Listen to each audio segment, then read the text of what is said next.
தேர்தலுக்காக கச்சத்தீவு பற்றி பேசும் பிரதமர் தமிழக மீனவர்கள் கைது தாக்குதலை இதுவரை கண்டிக்காதது ஏன் என்று முதலமைச்சர் மு.க.ஸ்டாலின் கூறினார். வேலூரில் திமுக வேட்பாளர்களை ஆதரித்து பொதுக்கூட்டத்தில் உரையாற்றிய அவர், சென்னை நேரு உள்விளையாட்டரங்கத்தில் நடந்த நிகழ்ச்சிக்கு வந்த பிரதமரிடம் கச்சத்தீவை மீட்குமாறு தாம் கொடுத்த கோரிக்கை மனுவின் நிலை என்ன என்று கேள்வி எழுப்பினார்.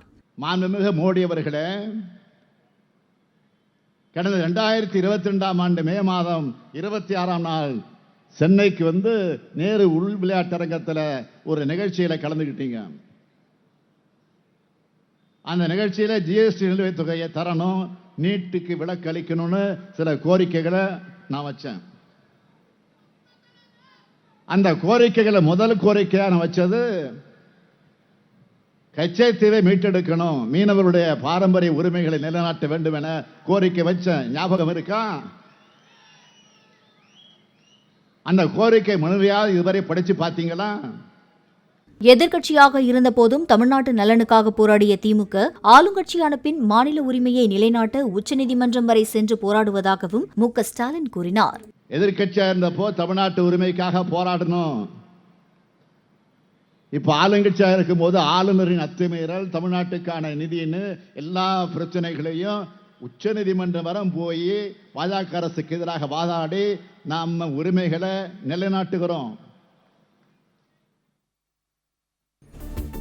மத்தியில் காங்கிரசும் மாநிலத்தில் திமுகவும் ஆட்சியில் இருந்தபோது கச்சத்தீவு தாரை வார்க்கப்பட்ட நிலையில் அதனை மீட்டெடுப்பதற்காக முயற்சி எடுத்தவர் முன்னாள் முதலமைச்சர் ஜெயலலிதா தான் என்று எடப்பாடி பழனிசாமி கூறினார். கிருஷ்ணகிரியில் அதிமுக வேட்பாளரை ஆதரித்து பிரச்சாரம் மேற்கொண்ட அவர், கச்சத்தீவு விவகாரத்தை 10 ஆண்டு காலமாக பாஜக அரசு கிடப்பில் போட்டுவிட்டு தற்போது தேர்தல் நேரத்தில் பேசி ஆதாயம் காண முயற்சிப்பதாக கூறினார்.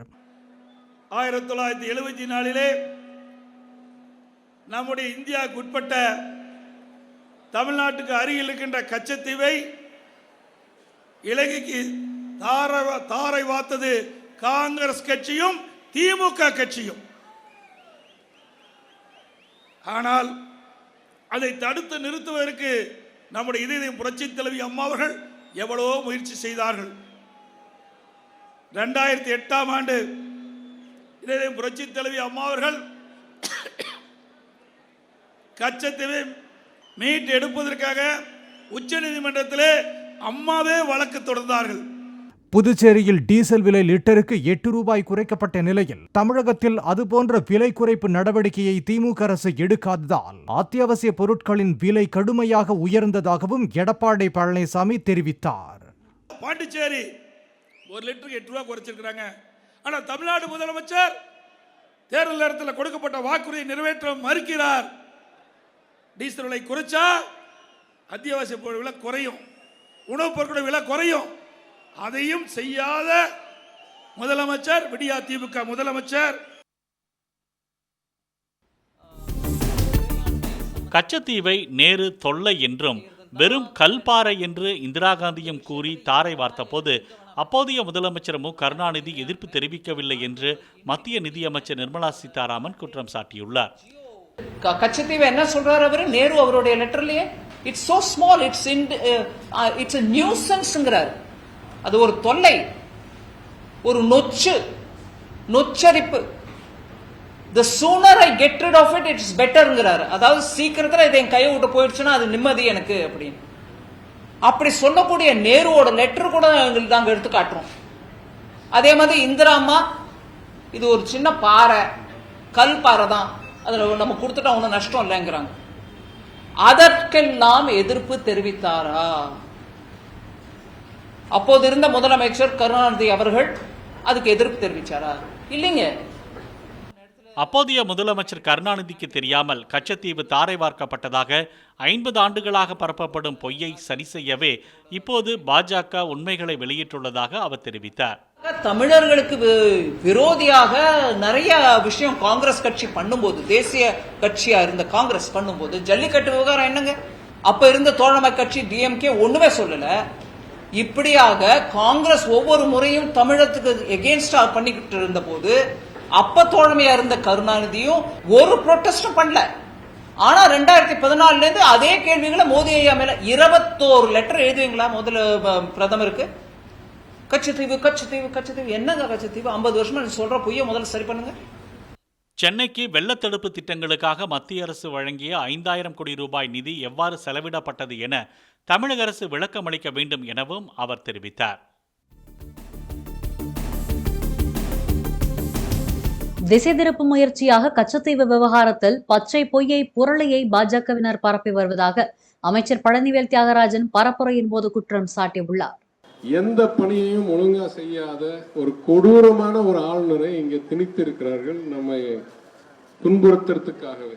இதையெல்லாம் மறைப்பதற்கு 50 ஆண்டுகளுக்கு முன்னால் நடந்த ஏதோ கச்சத்தீவுன்னு எடுத்து ஒரே ஆள் 7 வருஷத்துக்கு முன்னால ஏதோ பிரச்சனை இல்லைன்னு கொடுத்த ஆர்டிஐ ரிப்ளையை ஒரே ஆள் 4 நாளில் புது ஆர்டிஐ ரிப்ளைக்கு உருவாக்கி அமைச்சராக இதுக்கும் அதுக்கும் முரண்பா பச்சை பொய்யை சொல்லி ஏதோ ஒரு புரளியை எழுப்ப பார்க்கிறாங்க. நாட்டின் பிரதமர் பதவியில் அமர மோடியை தவிர வேறு எந்த தலைவருக்கும் தகுதி இல்லை என்று கோவை தொகுதி பாஜக வேட்பாளர் அண்ணாமலை தெரிவித்தார். அப்பநாயக்கன்பாளையம் மற்றும் பழனி கவுண்டன்புதூரில் பிரச்சாரம் மேற்கொண்ட அண்ணாமலை வாக்குப்பதிவு இயந்திரத்தில் முதல் பட்டனில் இருக்கும் தாமரை சின்னத்தில் அழுத்தி வாக்கு செலுத்துமாறு கூடியிருந்தவர்களை கேட்டுக்கொண்டார். தாமரை சின்னம் முதல் பட்டன், இவிஎம்ல முதல் பட்டன் தாமரை, இவிஎம்ல முதல் பட்டன் தாமரை, நீங்க மறந்துடக்கூடாது.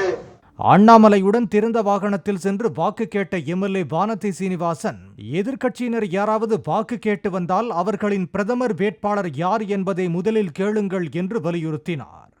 அவர்கள் வருகின்ற பொழுது நீங்கள் அவர்களிடம் கேட்கின்ற கேள்வி, உங்களுக்கு நாங்கள் வாக்களித்தால் யார் பிரதமராக வருவார்கள் என்கின்ற ஒற்றை கேள்வியை அவர்களிடம் கேளுங்கள்.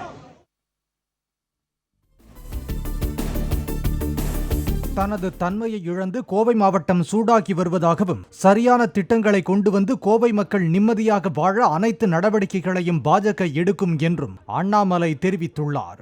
கோவை கவுண்டம்பாளையத்தில் தாமரை சின்னத்திற்கு வாக்கு சேகரித்த அவர் 33 மாத திமுக ஆட்சி இருண்ட ஆட்சி என்றும் விமர்சித்தார். தாய்மார்களுக்கு ஒரு உறுதி அளிக்கின்றோம். ஜூன் 4ஆம் தேதி நம்முடைய வாக்கு எண்ணிக்கை நடக்கிறது. மோடி ஐயா உங்களை அன்பை பெற்ற இந்தியாவுடைய பிரதம மந்திரியா வருவார். அன்றிலிருந்து 100 நாள் முடிவதற்குள்ள கோயம்புத்தூருக்கு ட்ரக்ஸை ஒழிப்பதற்கு நார்கோட்டிக்ஸ் கண்ட்ரோல் பியூரோ NCB அலுவலகம் கோயம்புத்தூருக்கு கொண்டு வரப்படும். அது உத்தரவாதமாக உங்களுக்கு சொல்லுகின்றேன். 100வது நாளுக்குள்ள NCB அலுவலகத்தை கோயம்புத்தூரில் திறக்கிறேன்.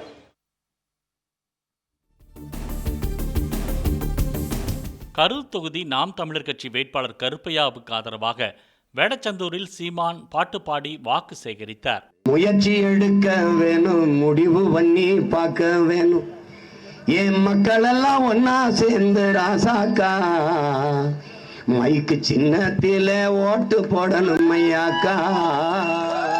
ராக்கெட் உதிரி பாகங்கள், ஆயுதங்கள் போன்றவற்றை தயாரிக்கும் உலக நாடுகள் திருப்பூருக்கு வந்து பனியன் ஜட்டி வாங்குவது ஏன் என சீமான் கேள்வி எழுப்பினார். அவன் அந்த சாய கழிவுகளை அவன் நிலத்தில் விடக்கூடாதுன்னு நினைக்கிறான். நாம நம்ம நிலத்தில் விட்டு ஆற்றையே நாசமாகிட்டு தமிழ்நாடு முழுக்க 32 ஆறுகளை நம் கொலை செய்தவர்கள் நாம் தான்.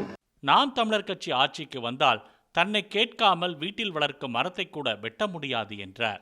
100 மரம் நட்டு கொண்டாந்து காட்டிட்டீங்கன்னா கையெழுத்து போட்டு அனுமதி தருவார், போய் வெட்டிக்கலாம். மரத்து கிளை வெட்டின்னு வச்சுக்க, மனிதன் கையை வெட்டியதற்கு சமம் 6 மாசம் உள்ள இருந்து போட்டு விட்டுருவேன். தாங்கள் ஆட்சிக்கு வந்தால் வார நாட்களில் திரையரங்கில் 2 காட்சிகளுக்கு மட்டுமே அனுமதி அளிக்கப்படும் எனவும் சீமான் கூறினார். சனி ஞாயிறு சாட்டர்டே சண்டே 2 நாள் நீ எத்தனை காட்சி வேணாலும் ஓட்டிக்க.